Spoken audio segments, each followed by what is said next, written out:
Welcome to the Perv Party, pal. Your friendly neighborhood Master Chaos here. I hope you're well. Today is part J of the ever-expanding massive saga that is the films of Doris Wishman.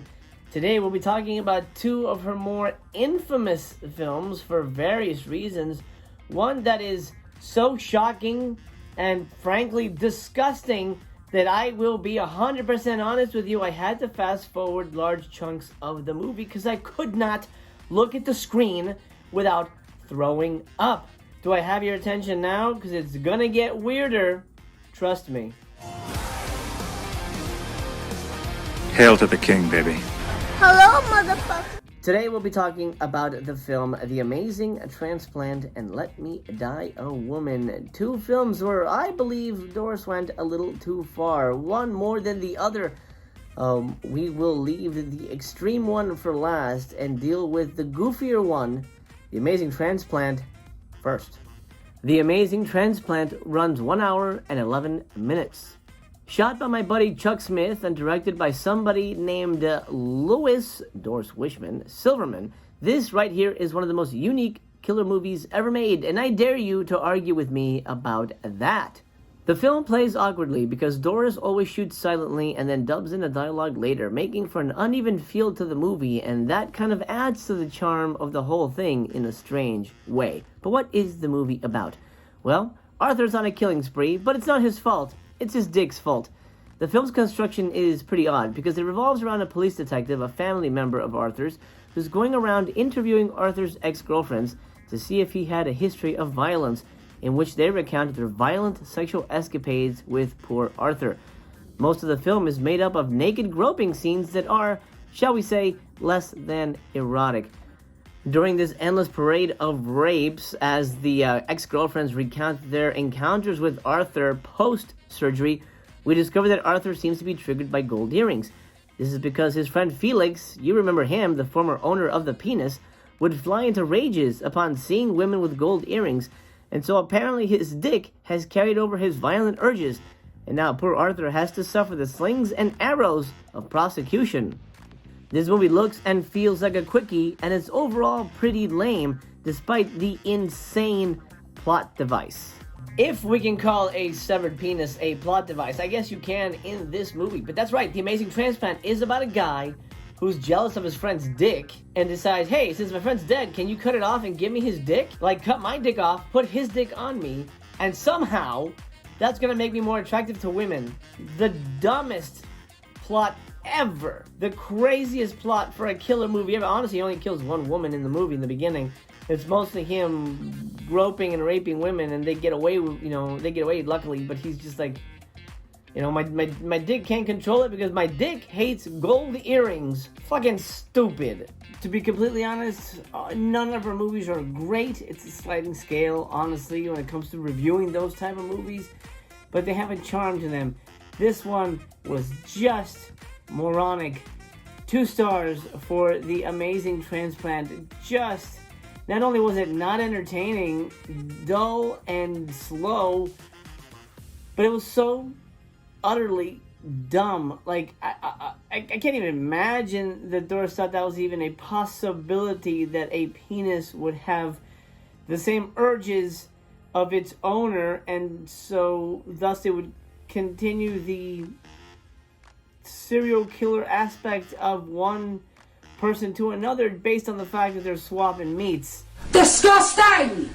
Let Me Die a Woman, I consider Doris Wishman's most exploitative movie ever, because it's so obvious what she's doing that it's embarrassing, and it's almost shameful in a way, because she's taking a subject matter and a group of people that feel marginalized, and she's making a medical documentary, but to me, she's really just getting away with showing footage that you wouldn't normally be able to show, which in turn means big bucks for her, or big bucks, I guess, back in the day, for her when it comes to showing the movie around, because looky-loos and curious people will go to see this stuff because of the I don't know, I guess, schadenfreude or the thrill it gives them.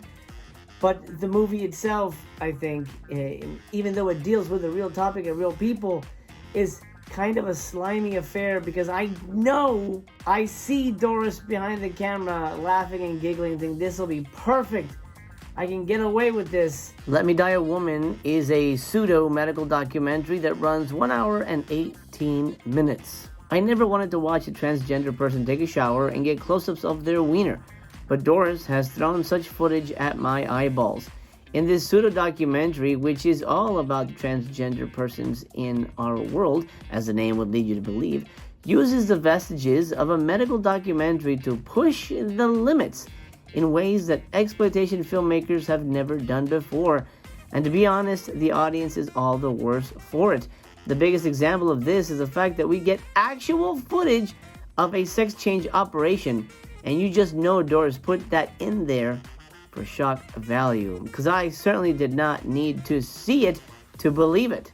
The film is narrated by a doctor who was apparently one of the leading figures in sex change surgery, but honestly, he's just there to hide the fact that Doris is trying to get away with showing all manner of dicks. We were given the dumbest excuses to have fully naked people examined by this doctor in the most intimate detail, and honestly, it's uncomfortable to watch. Make no mistake, there is no story here. It's just a support group meeting sandwiched by the doctor speaking to the camera, followed by naked investigations of transsexual bodies. There's even a sequence where a male turned into a female shoves a dildo inside of herself to prove that her vagina works. I have nothing whatsoever against my transgender brothers and sisters, and I wish them well. And I can only imagine what a difficult road they have ahead of them. But the fact that Doris sold this as 42nd Street fodder makes the whole thing feel really slimy and invasive. In terms of restoration, the print doesn't look great. Sure, it's crisp and bright, but there seems to be some damage and wear and tear that they could not repair. In terms of special features, you do get a commentary track by Carta Munir, a artist and transgender porn performer. You heard that correctly, FYI. You get sex change surgery. 2 kinds. Disgusting! You definitely get to see a wiener lopped off. That's part of the stuff that I fast forwarded. And honestly, a lot of the close-up examinations of testicles, I don't need to see that either fast forwarded. You know, in terms of the medical aspect of it, no thanks. Keep it to yourself. From what I know of Doris, she was a huckster. She was a salesman. She was trying to make movies that she thought she could make a buck off. That's why she put Chesty Morgan in her movies, not because Chesty was the next Meryl Streep. It's because she had big old titties. I can't recommend this movie. I think Carta Munir, a transgender porn performer, is on the commentary track here, and she's a fan. She's watched it plenty of times, and maybe this is a movie that speaks more to the transgender audience, and maybe it doesn't feel as slimy and scuzzy to them, but to me it feels like it's exploiting a section of humanity that is already marginalized and shouldn't be, used for 42nd Street fodder, in my opinion. 1 star. Let Me Die a Woman. Yikes. That's it for part 2, Bugaboo. I hope you enjoyed this second installment. Now, we're not done with the Twilight films of Doris Wishman just yet. Coming up next is The Immoral 3, Keyholes Are for Peeping, and Love Toy. 3 movies that I don't think I've actually seen. Immoral 3 I might have, but Keyholes Are for Peeping is one of our more well-known titles. I have not seen that one. Love Toy I have not either. I can only imagine what Love Toy is about. Stay tuned for part 3 of my deep dive into the films of Doris Wishman and the conclusion of the Twilight Years. Then we move into the Moonlight Years, which I just got, and I can't wait to dig in, because that's another juicy pack of movies. 9 films in that box set, by the way. Do subscribe if you haven't already, so you and I can hang out again, my friend. I would love that. I honestly would miss you too much if you don't come back. I'll see ya in part 3. I hope you'll be there, but until then, bid you adieu.